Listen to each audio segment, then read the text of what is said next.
Hello guys, welcome to KVP stocks. तो guys, एक खुशखबरी ये है कि हमारे 1000 सब्सक्राइबर पूरे हो गए हैं बहुत जल्द। और आप सबको बता देते हैं कि दिसंबर में ही हमने जर्नी शुरू किया था, इसी स्टॉक पे हमारा पहला वीडियो था। तो हम ये वीडियो फिर क्यों बना रहे हैं? क्योंकि उस वीडियो में हमने इस तरीके से एनालिसिस नहीं की थी। थ्योरेटिकली सब कुछ सही था, बट हाँ, प्रेजेंटेशन वाइज इस तरीके से नहीं थी, इसीलिए हम कर रहे हैं। ओके।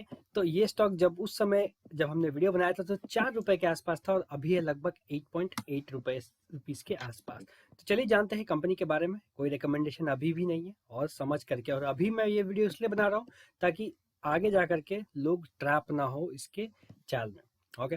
और मेरे व्यूज उस समय भी वही थे, अभी भी वही है, कुछ खास बदले नहीं है। ओके। तो चलिए हाई लेवल डॉट्स में देखते हैं कंपनी के बारे में। तो देखे तो यहाँ पे आपको ज्यादा से ज्यादा रेड डॉट ही दिख रहा है, क्योंकि रियलिटी रेड डॉट ही है। यहाँ पे कुछ पॉजिटिव अभी तक तो नहीं दिखा है। तो ये रियलिटी यही है कि इंडस्ट्री ग्रोथ कुछ सालों में अच्छा ना रहा है, रिटर्न्स अच्छा नहीं है, डिविडेंड नहीं है, एंट्री पॉइंट तो बिल्कुल अभी अच्छा नहीं है। आगे भी बात करेंगे।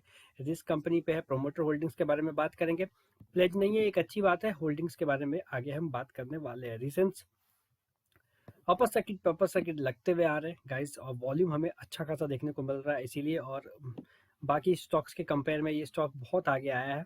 ओके, पैसों में ट्रेड करता था, उसके बाद से इंडियन इन्फोटेक इतना आगे आया है। ओके, पैसों में था ये स्टॉक्स। ओके, मैं आपको बताऊंगा। मेरे पास जब मैंने ये स्टॉक लिया था, मैंने सारे एनालिसिस करते समय सारे स्टॉक को मैंने पिक किया था, तो उसमें से ये स्टॉक मेरा एक प्रायोरिटी स्टॉक था।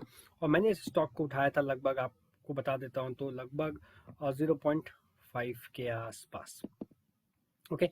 तो चलिए आगे चलते हैं। आगे चलते हैं और देखते हैं शेयर होल्डिंग पैटर्न्स कैसा है। उससे पहले एक बार हम देख लेते हैं कि ओवरऑल मार्केट कैपिटल 890 करोड़ का है। छोटी कंपनी नहीं है, उतनी छोटी नहीं है। ओके, जो पेनी स्टॉक्स होते हैं 70-80 करोड़ के, वैसा नहीं है। करंट प्राइस 8 रुपए के आसपास ट्रेड होता है, और बुक वैल्यू 2 रुपए के आसपास। तो इसके हिसाब से ये काफ़ी महंगा लग रहा है। पी दिख नहीं रहा क्योंकि बहुत ज़्यादा हो चुका है, और बहुत ज़्यादा ओवर एक्सपेंसिव यहाँ पे दिख रहा है। ये स्टॉक ओवर वैल्यूड स्टॉक है। फेस वैल्यू 1 रुपये का है। आरओई नेगेटिव है, आरओसी नेगेटिव है, सब कुछ नेगेटिव है कंपनी के लिए। 43 का हाइट बनाया था, उसके बाद से लगातार फॉल, और फिर फॉल फॉल, अब जा करके एक मोमेंटम देखने को मिला है इस कंपनी में। ओके। तो चलिए एक बार शेयर होल्डिंग पैटर्न्स के ऊपर नजर डालते हैं। शेयर होल्डिंग पैटर्न्स में अगर आप यहाँ पे देखें तो प्रोमोटर्स होल्डिंग गाइस जो है वो आप देख सकते हैं, वो बराबर ही रहा है पिछले कुछ क्वार्टर से, बिल्कुल स्ट्रेट। और पब्लिक भी ऑलमोस्ट बराबर ही रहा है। डीआईआई बीच में थोड़ा सा हिस्सा ली थी, फिर रिलीज कर दी, पब्लिक ने उसे वापस ले लिया, बोले कि नहीं, हम आपको नहीं देंगे, हम ही रिस्क है, सब रिस्क हम ही लेंगे। और लास्ट क्वार्टर में भी सेम है, कोई खास चेंजेस देखने को नहीं मिला है। चलिए चलते हैं क्वार्टरली ट्रेंड्स में। तो क्वार्टरली ट्रेंड्स में देखें तो कंपनी, आप एक चीज यहाँ पे देख सकोगे कि सेल्स और ऑपरेटिंग प्रॉफिट ऑलमोस्ट ओवरलैप कर रहा है इतने समय में। तो आखिर इसके पीछे का वजह वजह ये कुछ भी हो सकता है इस स्टॉक में। ये भी हो सकता है कि कंपनी के प्रॉफिट्स बहुत अच्छा आ रहे हैं, एक्सपेंस अच्छा से मैनेज किया है यहाँ पे खर्च को, और वो एंड मार्च 2021 में के फाइनेंशियल क्वार्टर में एक अच्छा उछाल देखने को मिला, जिसमें जिसमें आप देख सकते हैं यहाँ पे कंपनी का एक्सपेंस ज़्यादा था, बट सेल्स भी बड़ा था।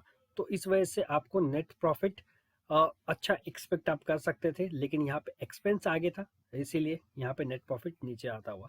तो यही है कंपनी का ट्रेंड्स, कुछ खास इंटरेस्टिंग नहीं है गाइज। अभी भी बोल रहा हूँ मैं, सेम थिंग। जो सच्चाई है सच्चाई है। ओके, क्वार्टरली रिजल्ट्स के आप नंबर्स अगर देखें तो 2 4 फिर 2, उसके बाद 4 3 3 3, उसके बाद यहाँ पे एक जो बड़ा जंप दिखा, बहुत इंटरेस्ट डाला लोगों के बीच में, और उसके बाद फिर से वापस आ गया। तो ऐसे इंस्टेंटली अगर ये मेंटेन नहीं कर पाती तो कंपनी में फिर ग्रोथ ग्रोथ हमें दिख नहीं रहा होता है। तो अभी ये क्वार्टर इंपॉर्टेंट है, आने वाले 2-3 क्वार्टर कंपनी के लिए बहुत इंपॉर्टेंट है। आईटी कंपनी है, तो अच्छा सेक्टर है। हाँ, न्यूज़ बहुत सारे आई थी, और मैंने भी इसे कवर किया था जब मैं एनालाइज कर रहा था कि बहुत सारे इसमें इन्वेस्टमेंट्स होने वाले हैं। तो उस इन्वेस्टमेंट की झलक आपको आगे देखने को मिलेगी। वहीं ऑपरेटिंग प्रॉफिट देखे तो अच्छा खासा बढ़ा था, लेकिन यहाँ पे आपको नेगेटिव ही देखने को मिल रहा है। ओके। ओपीएम मार्जिन कंपनी का अच्छा दिख ही रहा है ऑब्वियसली। डेप्रिसिएशन कंपनी ने हटाया है, अच्छी बात है कंपेयर टू पिछले क्वार्टर्स के हिसाब से अगर देखें। और नेट प्रॉफिट पॉजिटिव 2 पे दिख रहा है, ये बहुत अच्छी बात है। मैं ये मार्च का बिल्कुल इंक्लूड अपने एनालिसिस पे नहीं करता हूँ, बट कंपेयर टू बाकी दो अगर देखें तो नेट प्रॉफिट कंपनी की बहुत अच्छी है। बट अगेन ईयरली ट्रेंड अगर देखें तो कोई मुझे ऐसा ट्रेंड देखने को नहीं मिल रहा। ओके, ये ऐसा ट्रेंड दिख रहा है, तो कुछ खास यहाँ पे देखने को नहीं मिल रहा है। लेकिन हाँ, मार्च 2020 के कुछ एनालिटिक्स को जोड़े तो कंपनी के थोड़े स्टार्ट मतलब एक होता है ना चिंगारी का जो शुरू होना, वो शुरू हुआ है कंपनी में, और समय बहुत लगने वाला है कंपनी में। ओके, हम शेयर प्राइस आपको 1000 रुपये भी ले जाए, आई डोंट केयर, लेकिन समय लगने वाला है। सेल्स अगर देखें ईयरली रिजल्ट्स में, तो आप देख सकते हैं कि सेल्स कंपनी के बड़े हैं, और मार्च 2016 पे बिल्कुल अपने पीक पे थे। उसके बाद से स्टॉक ने डाउनफॉल दिखाया, और फिर वापस से सेल्स कंपनी के बहुत बैठ गए। ओके, 4.5 लास्ट 2 क्वार्टर को ऐड करने के बाद होता है, तो लगभग अगर सेम देता है तो 9-10 के आसपास आप देख सकते हैं टीटीएम वो क्वार्टर की वजह से, जिसमें आपको 32 करोड़ का सेल्स अचीव हुआ था। तो ये है गाइज, और इंटरेस्ट कंपनी फिलहाल उतना दे नहीं रही है, तो अच्छी बात है। वहीं बात करें नेट प्रॉफिट की कंपनी की, तो टीटीएम तो नेगेटिव दिखा रहा है, बट ये पॉजिटिविटी है कि 4.26 जो है वो एक अच्छा दिख रहा है हमें, 2 क्वार्टर को जोड़ करके net profit. Assets and liabilities company का देखें, तो कंपनी के बोरिंग्स पे अगर देखें तो कंपनी के बोरिंग्स बिल्कुल कम है, जिस वजह से आपको वहाँ पे इंटरेस्ट देखने को नहीं मिल रहा है। और ये अच्छी बात है कंपनी के लिए कि एक अच्छा रेशियो उनका बोरिंग्स के बहुत कम पे है। बट अदर लाइबिलिटीज जो है वो आप देख सकते हैं, वो यहाँ पे थोड़ा थोड़ा करके ऑलमोस्ट बराबर ही रहा है कंपनी के लिए, लेकिन टोटल लाइबिलिटीज जो कंपनी के है वो 234 करोड़ के आसपास है, जो कि ऑलमोस्ट बड़ा है, मतलब मेंटेन ही रहा है, ज़्यादा कुछ डिफरेंस नहीं पड़ा है। तो डेप्ट free company as of now आप बोल सकते हो गाइस। ओके, वहीं बात करें कंपनी के दूसरे नेट कैश फ्लो में, तो वो भी इम्प्रूव हुआ over the period of time, जैसे कि आप देख सकते हैं यहाँ पे 0.86 कंपेयर टू लंबे समय में। इसके बाद लास्ट जो आया था वो आपको मार्च 16 में था, तो इसके बाद अभी कुछ ऐसा इनिशियलाइजेशन हुआ है जिससे लगे कि कंपनी शुरुआत हुई है, तो दौड़ के कंपनी पे नहीं जाना है।